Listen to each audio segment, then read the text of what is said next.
Hello, welcome back. Evening ഇങ്ങനെ ചുമ്മാ ഇരുന്നപ്പോൾ എനിക്കൊരു ചോക്ലേറ്റ് കേക്ക് കഴിക്കാൻ തോന്നി കേട്ടോ.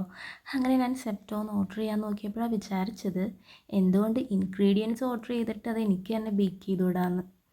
എന്തായാലും ഫസ്റ്റ് ടൈമാണ്, ഒന്ന് ട്രൈ അടിച്ച് നോക്കാമെന്ന് വിചാരിച്ചു. സക്സസ്ഫുൾ ആവുമെന്നറിയില്ല, എന്നാലും നമുക്കൊന്ന് നോക്കാം.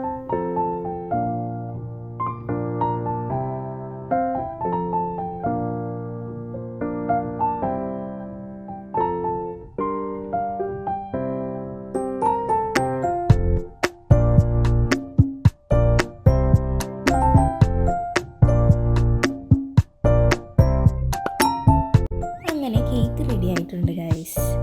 എന്തായാലും ഞാൻ ഈ കേക്ക് ഒന്ന് ഹാഫായിട്ട് കട്ട് ചെയ്യും, 2 ലെയറായിട്ട് വെക്കാനായിട്ട്. എന്നിട്ട് ആ മിഡിൽ പോർഷനിൽ ചോക്ലേറ്റ് ഫ്രോസ്റ്റിങ്ങും കൂടി ഞാൻ ആഡ് ചെയ്യുന്നുണ്ട്. പക്ഷേ ചോക്ലേറ്റ് ഫ്രോസ്റ്റിങ്ങിൻ്റെ വീഡിയോ ഞാൻ എടുത്തില്ല, കാരണം എന്താണെന്ന് വെച്ചാൽ അത് കുറച്ച് ഫ്ലോപ്പായിപ്പോയി. അതുകൊണ്ട് ഞാൻ അത് വേറൊരു വീഡിയോയിൽ ഞാൻ കാണിച്ചു തരാം, ചോക്ലേറ്റ് ഫ്രോസ്റ്റിംഗ് എങ്ങനെയാണ് ചെയ്തതെന്നുള്ളത്. അങ്ങനെ കേക്ക് എല്ലാവരും ടേസ്റ്റ് ചെയ്തു, എല്ലാവർക്കും ഇഷ്ടമായി. So see you until next video.